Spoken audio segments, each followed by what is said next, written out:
من پسند فلسفے بیان کر کے اپنی منطقیں جھاڑ کے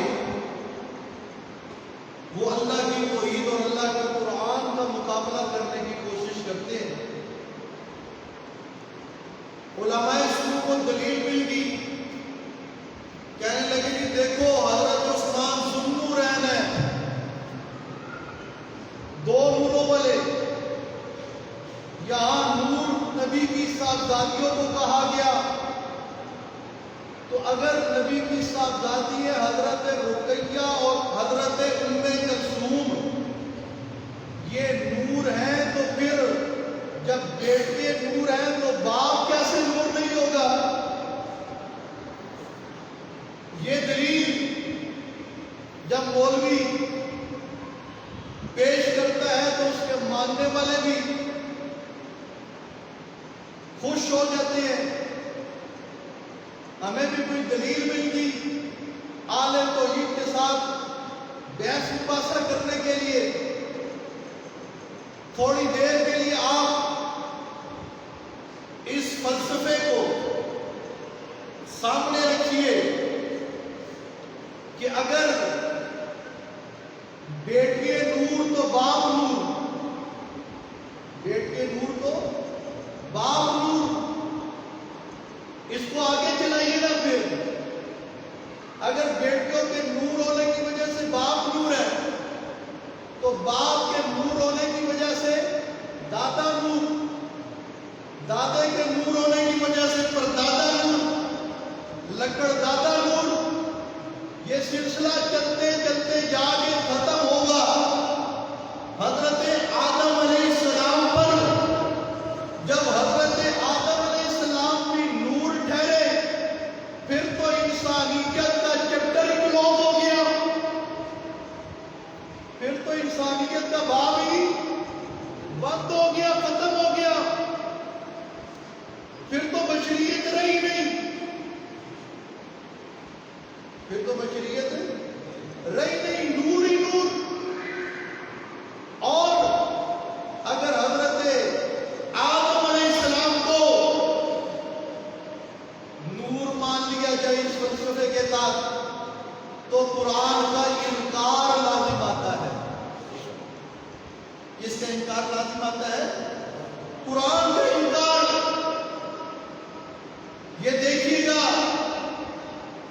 23واں پارہ ہے اور 23ویں پارے کی سورہ صاد اور سورہ صاد کی آیت نمبر 71 فرمایا اِذْ قَالَ رَبُّكَ لِلْمَلَائِكَةِ إِنِّي خَالِقٌ بَشَرًا مِنَ الطِّينِ۔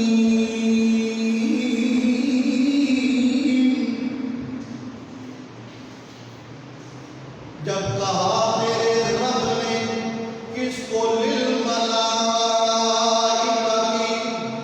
ملائکہ کو، انی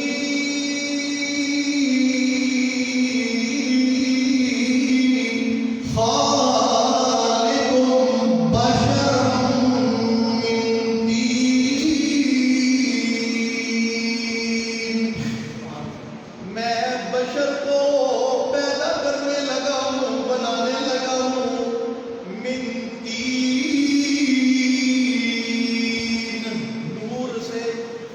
بولیے تین کا معنی کیا ہے؟ مٹی۔ تین کا معنی کیا ہے؟ مٹی۔ فرمایا کہ میں آدم کو جو بنانے لگا ہوں تو کس سے بنانے لگا ہوں؟ مٹی سے بنانے لگا ہوں۔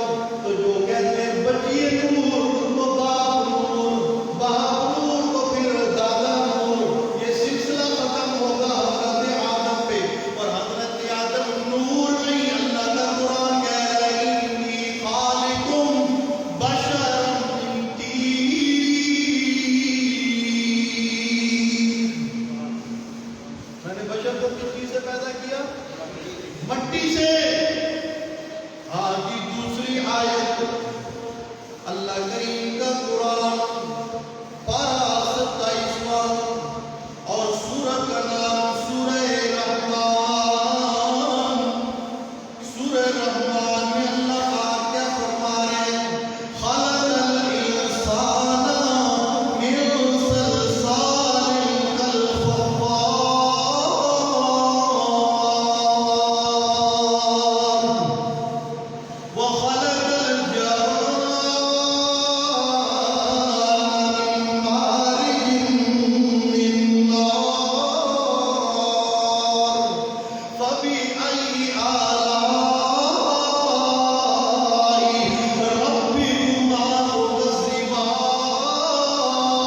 مٹی سے قرآن مجید کی 2 آیات، توجہ کیجئے گا، ایک طرف یہ قرآن کی آیات ذہن میں بٹھاتے گئے، دوسری طرف علماء سمو کا اذیان بھی ذہن میں رکھے گی۔ جب بیٹی نور تو باپ نور، جو کہ حضرت عثمان ذوالنورین ٹھہرے، بیٹی نور تو پھر نبی پاک صلی اللہ علیہ وسلم بھی کیا ہے؟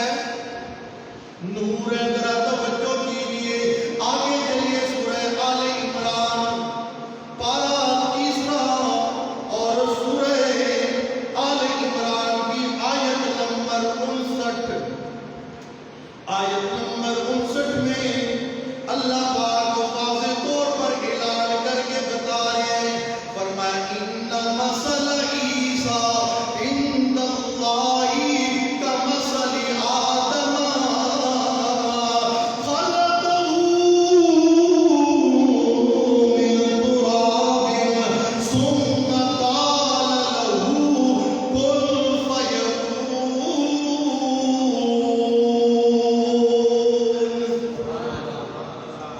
فرمایا حضرت عیسیٰ علیہ السلام کی مثال اللہ کی یہاں ایسی ہے جیسے حضرت آدم علیہ السلام، حضرت آدم علیہ السلام اور حضرت آدم علیہ السلام کو دیکھیے گا اللہ کا قرآن، خلقہ من تراب،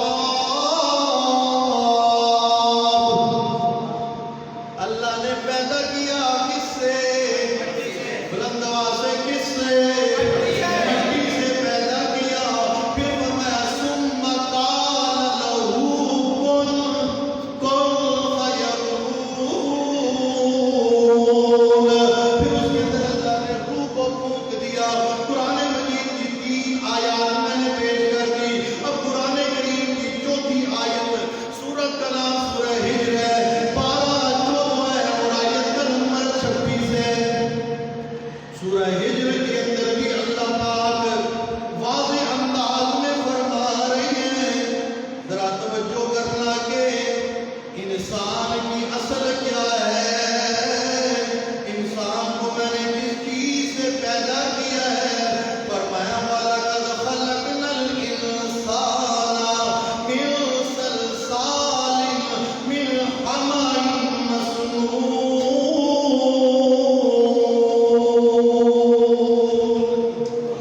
قرآن کریم کی 4تھی آیت اس چیز پر شاہد ہے کہ اللہ پاک نے انسان کو پیدا کیا کس سے؟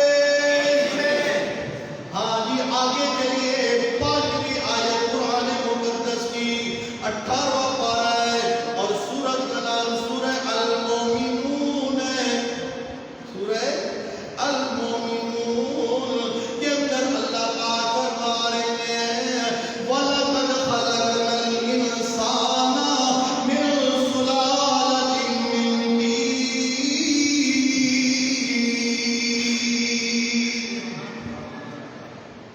ہم نے البتہ تاکہ پکی بات ہے انسان کو من سلالۃ من طین، مٹی کے جوڑ اور مٹی کے خلاصے سے پیدا کیا ہے۔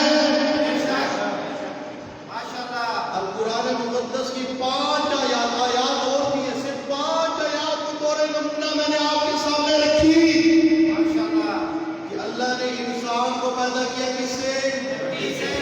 مٹی سے۔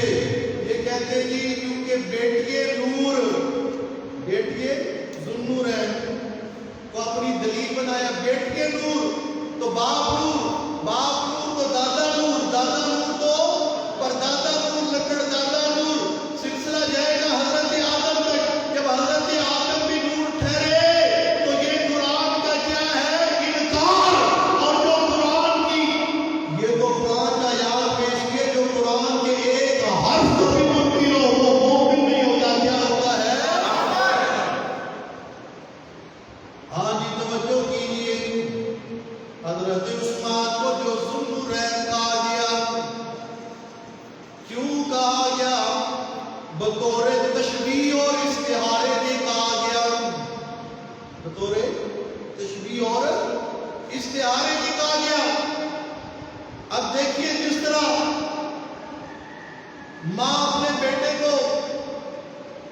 محبت کرتے ہوئے دیکھتی ہے، آتے دیکھتی ہے اور کہتی ہے میرا لال آ گیا، میرا کیا آ گیا؟ لال۔ اب لال جو ہے یہ تو معدنیات میں سے، کس میں سے ہے؟ تو اس کا کیا مطلب ہے؟ ماں نے بیٹے کو لال کہہ دیا تو وہ اب انسانیت سے نکل کے معدنیات میں سے ہو گیا؟ بولیے نہیں ہوا نا؟ کہنے کا مقصد کیا ہے کہ جس طرح لال خوبصورت ہوتا ہے، اپنے بیٹے کو تشبیہ دی خوبصورتی میں لال کے ساتھ، جس طرح لال خوبصورت ایسے میرا بیٹا بھی خوبصورت۔ باپ اپنے بیٹے کو دیکھتے کہتے ہیں میرا چاند آ گیا، میرا، اب کیا مطلب ہے؟ باپ نے اپنے بیٹے کو چاند کہہ دیا تو یہ اجرام فلکیات میں سے ہو گیا، انسانیت کے دائرے سے نکل گیا؟ نہیں، بطور تشبیہ کہ جس طرح چاند خوبصورت ہوتا ہے میرا بیٹا بھی ایسا خوبصورت ہے۔ باپ کہتا ہے میرا شیر آ گیا، میرا شیر آ گیا۔ اب جب شیر کہہ دیا بیٹے کو تو کیا مطلب ہے؟ یہ درندہ بن گیا ہے؟ یہ انسانیت سے نکل کے جانوروں میں آ گیا، حیوانوں میں آ گیا اور درندہ بن گیا؟ نہیں، کہنے کا مقصد یہ ہے کہ جیسا شیر زور آور، طاقت آور اور دلیر ہے، اسی طرح میرا بیٹا بھی کیا ہے؟ میرا بیٹا بھی کیا ہے؟ دلیر ہے، شیر کی طرح۔ حضرت عثمان کو جو ذوالنورین کا لقب ملا وہ اس وجہ سے ملا کہ حضرت ام کلثوم اور حضرت رقیہ کو نور کہا گیا بطور تشبیہ کے، بطور استعارہ کے، کہ جس طرح نور خوبصورت ہوتا ہے اسی طرح نبی کی صاحبزادیاں بھی خوبصورت ہے۔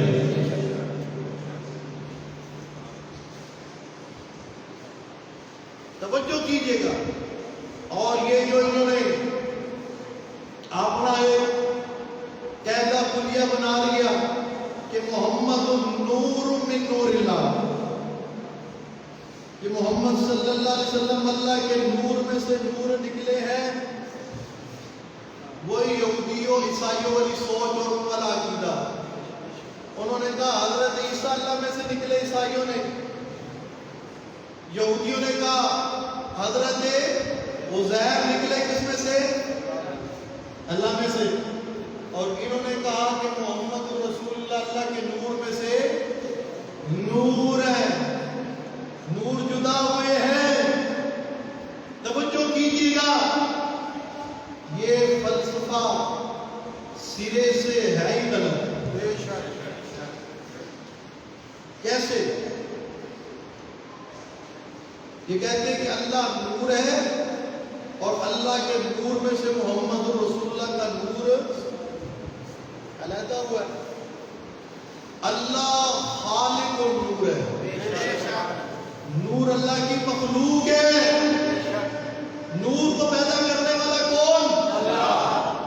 تو کیا خالق اور مخلوق ایک ہو سکتے ہیں؟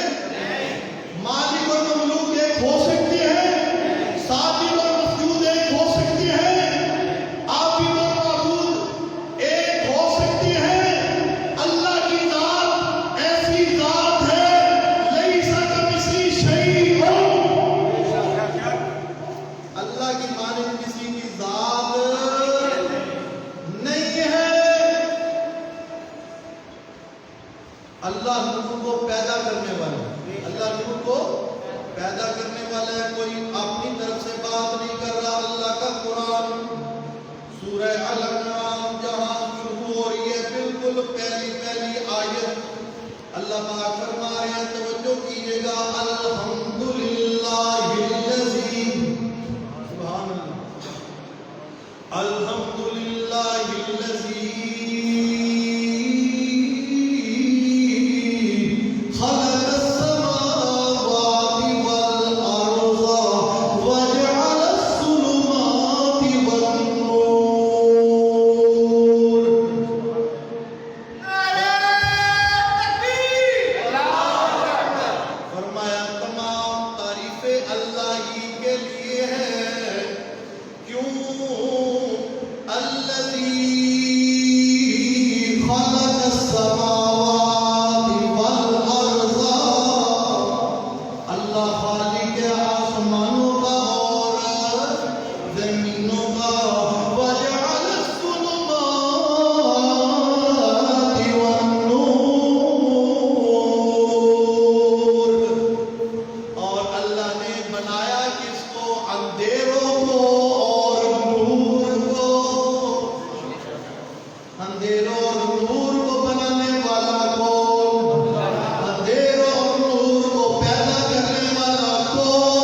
بات سمجھ آئی قرآن و حدیث کی روشنی میں قرآن مقدس کی آیات پیش کر کے میں نے آپ کو یہ بات سمجھائی کہ جو ذوالنورین سے یہ دلیل پکڑتے ہیں جی کہ جب نبی کی بیٹی نور ہے تو باپ محمد الرسول اللہ نور کیوں نہیں؟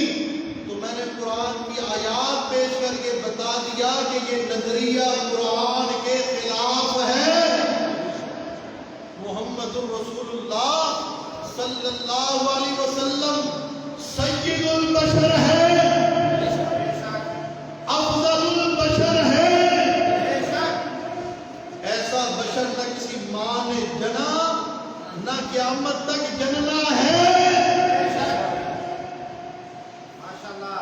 جنس کے اعتبار سے آپ بشر ہیں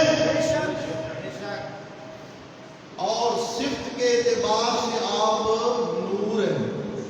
صفت آپ کی نور ہے، آپ کا قرآن نور، قرآن نور، آپ کا بولنا نور، آپ کا چلنا نور، آپ کی سنت نور، آپ کا سونا نور، آپ کا جاگنا نور، آپ کی باتیں نور، آپ کا جہاد نور۔ بات سمجھ آ رہی کہ نہیں؟ نبی کا ایک ایک فعل کیا ہے؟ نور ہی نور۔ نبی کا ایک ایک فعل کیا ہے؟ نور ہی نور۔ صفت نور ہے، ذات بشر ہے۔ جو ذات کے اعتبار سے امام الانبیاء صلی اللہ علیہ وسلم کو نور مانتے ہیں اور نور ثابت کرنے کی کوشش کرتے ہیں، وہ قرآن کے منکر ہے، اور جو قرآن کا منکر ہو وہ مومن ہو سکتا نہیں۔ اس لیے اعلان کر کے فرمایا قل انما انا بشر مثلکم، بشریت کے اندر مثلکم، اور جہاں تک رتبے اور مرتبے کا تعلق ہے یوحا الیہ، یوحا الیہ، میں اللہ کا نبی ہوں، میرے پر وحی ہوتی ہے، میرے پر وحی ہوتی ہے۔ خالی نبی نہیں، نبیوں کا سردار ہوں، خالی رسول نہیں، رسولوں کا امام ہوں۔ رسولوں کا جو نبی پاک کو رتبے مرتبے میں اپنا جیسا سمجھے وہ کائنات کا غلیظ ترین کافر ہے۔ رتبے اور مرتبے میں کوئی بھی نبی پاک کو اپنے جیسا سمجھ سکتا؟ نبی کا رتبہ تو 1,24,000 کم و بیش انبیاء سے بھی اعلیٰ اور افضل ہے۔ آپ کی صفت نور ہے اور ذات بشر، بولیے ذات بشر اور صفت نور ہے۔ یہ تو ذوالنورین پہ گفتگو ہو رہی تھی، اہل باطل کا استدلال اور اس کا ابطال قرآن و سنت کی روشنی میں پیش کیا۔ آپ کو سمجھ آیا؟ اگر سمجھ آیا وہ بولے سبحان اللہ۔ ہاں جی، حضرت عثمان ذوالنورین، جیسے ذوالنورین ایسی حضرت عثمان ذو ہجرتین بھی ہے، ذو ہجرتین بھی ہے۔ آپ کی ایک صفت، آپ کی شان اور مقام یہ ہے کہ آپ ذو ہجرتین بھی ہے۔ آپ نے اپنی زوجہ محترمہ حضرت رقیہ کے ساتھ 2 دفعہ اللہ کے لیے حبشہ کی طرف ہجرت کی۔ کتنی دفعہ؟ 2 دفعہ۔ ذو ہجرتین، اللہ کے راستے میں 2 دفعہ ہجرت کرنے والے نبی پاک صلی اللہ علیہ وسلم نے فرمایا کہ حضرت ابراہیم علیہ السلام اور حضرت لوط علیہ السلام کے بعد حضرت عثمان پہلے شخص ہیں کہ جنہوں نے اپنی بیوی کے ساتھ اللہ کے لیے 2 دفعہ ہجرت کی ہے۔ بڑا مقام ہے، بڑا رتبہ، بڑا شان اور بڑا مرتبہ ہے۔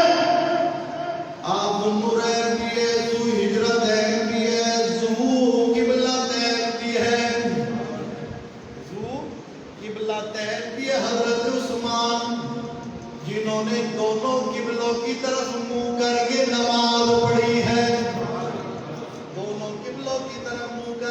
کیا پڑھی ہے؟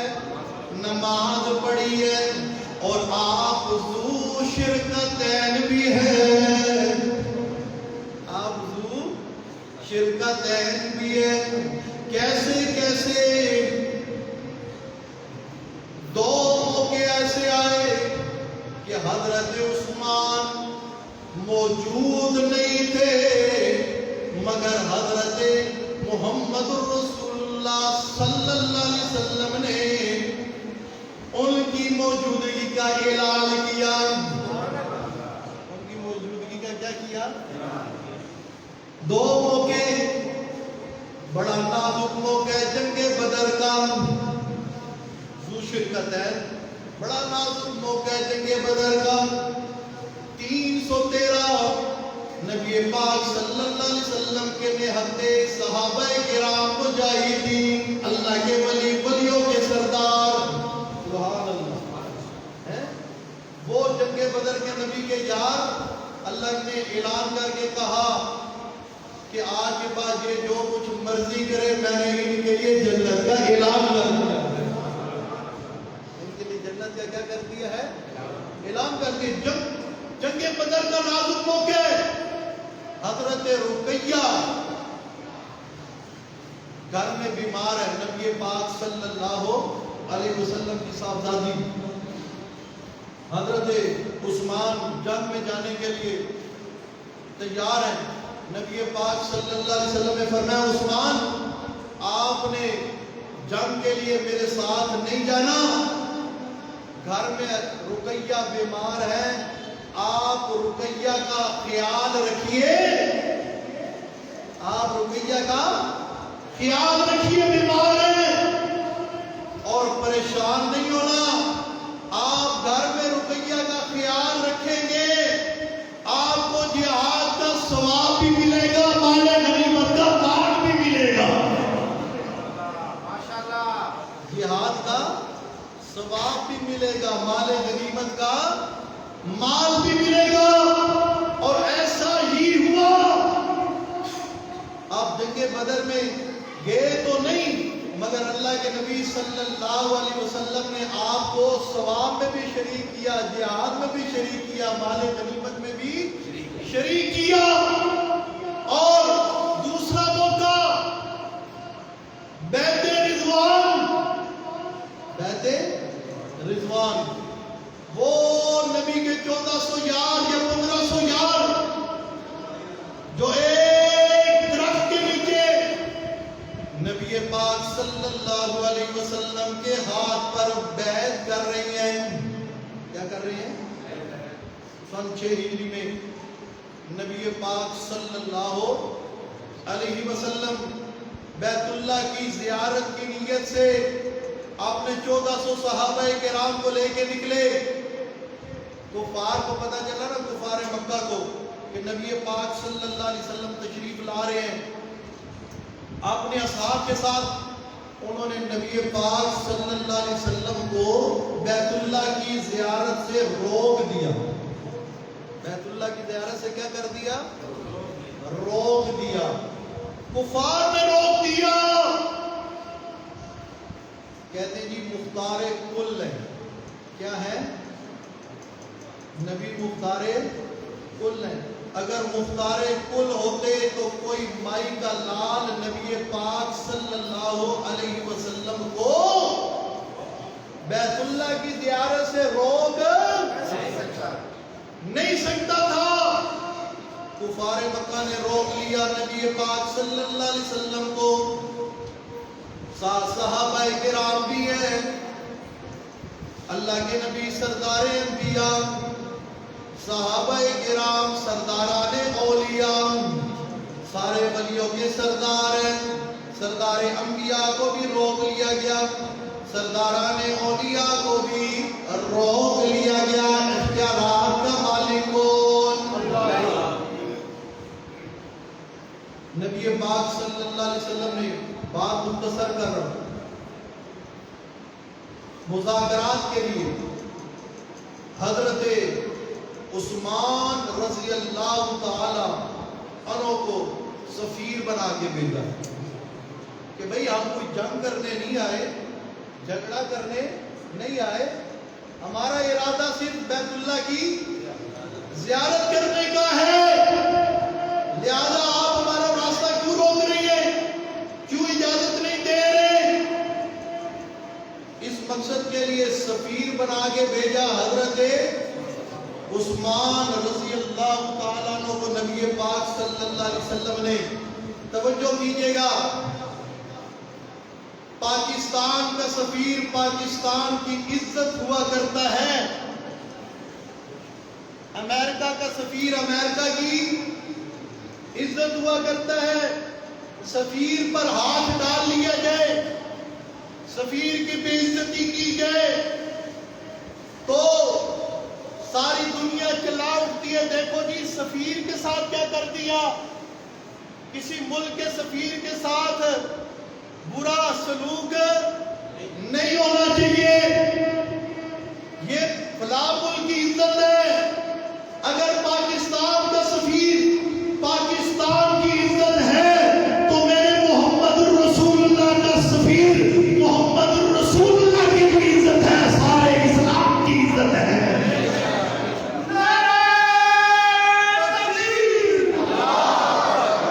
یہ کوئی چھوٹا مقام ہے؟ عثمان سفیر رسول ہے، عثمان سفیر اسلام ہے۔ جو عثمان کی بے عزتی کرے، عثمان کی بے قدری کرے، وہ اسلام کی بے عزتی اور بے قدری کر رہے۔ جو عثمان کی بے قدری کرے، عثمان کی بے عزتی کرے، وہ محمد الرسول اللہ صلی اللہ علیہ وسلم کی بے قدری اور بے عزتی کر رہا ہے، کیونکہ عثمان اسلام کا بھی سفیر ہے اور محمد الرسول اللہ کا بھی سفیر ہے۔ محمد رسول اللہ صلی اللہ علیہ وسلم نے سفیر بنا کے بھیجا، مذاکرات کے اندر تاخیر ہوگی۔ عثمان کی وفا شعاری دیکھیے، اب وقت آپ کا ہو چلا، بات مختصر کروں بالکل۔ جب سفیر بن کے گئے اور کفار مکہ کہنے لگے انہیں تو اجازت نہیں ہے، آپ جو آئے ہوئے ہیں آپ بیت اللہ کی زیارت کر سکتے ہیں۔ حضرت عثمان کہنے لگے جہاں میرا محبوب محمد الرسول اللہ نہیں ہوگا، جب تک ساتھ تب تک عثمان کبھی بھی بیت اللہ کی زیارت کر سکتا نہیں ہے، کبھی بھی بیت اللہ کی زیارت میں نہیں کر سکتا۔ نبی نہ ہو، نبی کو حدیبیہ کے مقام پر ہو اور میں یہاں بیت اللہ کی زیارت کر رہا ہوں، نہیں، جب بھی زیارت ہوگی محمد رسول اللہ کی قیادت میں ہوگی، محمد رسول اللہ کی قیادت میں ہوگی۔ خیر، مذاکرات میں جب دیر ہوئی، ادھر افواہ پھیل گئی کہ ان عثمان قد قتل، کہ حضرت عثمان رضی اللہ تعالیٰ عنہ کو شہید کر دیا گیا، کفار نے قتل کر دیا، شہید نہیں ہوئے تھے، قتل نہیں ہوئے تھے، افواہ تھی۔ کیا تھی؟ افواہ۔ نبی پاک صلی اللہ علیہ وسلم تک جب یہ بات پہنچی، اللہ کے نبی صلی اللہ علیہ وسلم سب غمزدہ ہیں، سب غصے کی حالت میں ہیں۔ ایک درخت کے نیچے نبی پاک صلی اللہ علیہ وسلم تشریف فرمائیں اور اپنے صحابہ کو فرماتے ہیں، آؤ میرے صحابہ،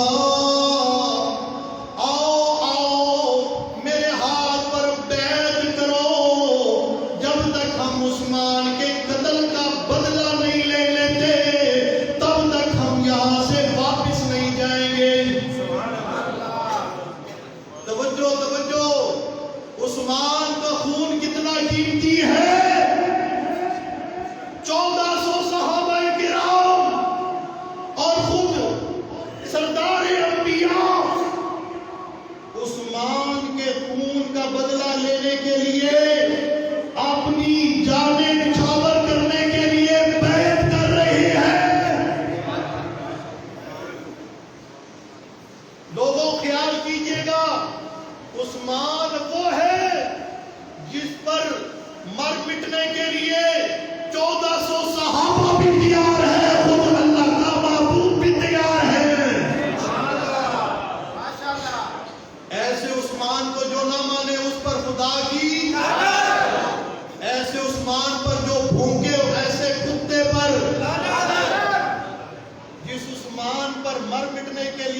محبوب خدا تیار ہے، بیعت لے رہی ہیں، آؤ موت کی بیعت کرو۔ اللہ پاک کو یہ منظر اتنا پسند آیا، فرمایا لقد رضی اللہ عن المؤمنین اذ یبایعونک تحت الشجرہ، فرمایا لقد رضی اللہ عن المؤمنین، البتہ تحقیق اللہ راضی ہو گیا، اللہ راضی ہو گیا کن سے؟ عن المؤمنین، عن المؤمنین، یہ 1400-1500 جو صاحب ہے اللہ نے ان کے ایمان کی گواہی دی ہے، اور جن کے ایمان کا گواہ خدا ہو اس کو کوئی مومن ماننے کے لیے تیار نہ ہو، وہ اپنا ہی بگاڑے گا، ان صحابہ کا کچھ بگاڑ سکتا نہیں ہے۔ صحابہ کے ایمان کا گواہ، بلند آواز سے صحابہ کے ایمان کا گواہ اللہ ہے، اور نبی کے صحابہ بیعت لے رہی ہیں، عورتوں والی بیعت لے رہے ہیں، مردوں والی بیعت لے رہے ہیں، یا عورتوں والی بیعت والے بھی ہیں جو سرے سے جہاد کا نام لینے کے لیے تیار نہیں، جہاد تو قتل انسانیت کا نام دینے والے، صرف اپنے حلقے اور اپنے قلعے اور اپنے گشت اور اپنا کھانے پینے کا سلسلہ چلانے والے، جہاد تو قیامت تک فرض ہے کہ نہیں ہے کہ نہیں ہے؟ اتنی بڑی تعداد ہو، لاکھوں کروڑوں ہو، اور جہاد کی آیات کو بستروں پر، سبزیوں پر، کھانے پینے پر، چلنے پھرنے پر، گشت پر فٹ کر کے، اور جہاد کے اصل معنی سے دور بھاگنا، لوگوں کو بتانا یہ قرآن دشمنی اور اسلام دشمنی ہے۔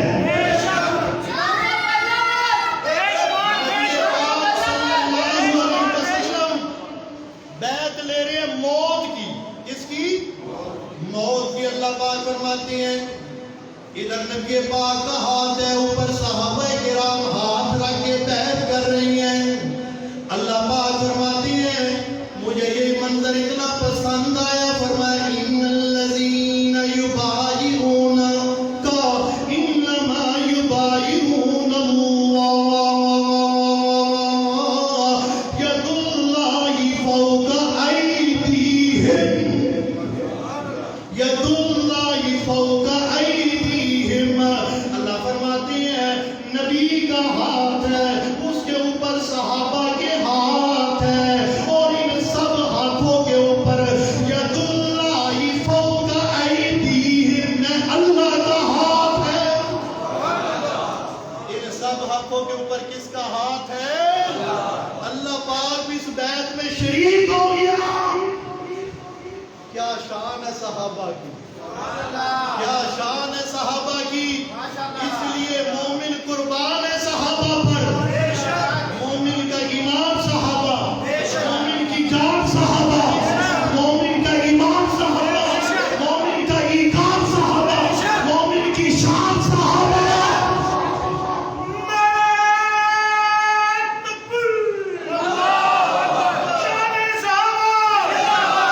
توجہ کیجئے گا، نبی پاک صلی اللہ علیہ وسلم بیعت لے رہے ہیں، اور اچھی افواہ عثمان شہید نہیں ہوئے تھے، انہیں قتل نہیں کیا گیا تھا، افواہ تھی، ادھر نبی پاک بیعت لے رہے ہیں۔ اگر اللہ کے نبی ہر جگہ حاضر ناظر ہوتے، عالم الغیب ہوتے، جب افواہ پہنچی تھی فرما دیتے، اور نہیں یہ بات جھوٹ ہے، میں تو وہاں موجود ہوں، میں دیکھ رہا ہوں، حاضر ناظر ہوں نا، میں یہاں حدیبیہ میں بھی ہوں تو مکہ میں بھی ہوں، نہیں بیت اللہ میں بھی ہوں، عثمان شہید نہیں ہوئے، میں عالم الغیب ہوں، عثمان شہید نہیں ہوئے، بات پہنچی، خبر جھوٹی تھی، اللہ کے نبی بیعت لے رہی ہے، پتہ چلا حاضر ناظر عالم الغیب اکیلا اللہ کے علاوہ جو کسی اور کو حاضر ناظر جانے، اللہ کے علاوہ جو کسی اور کو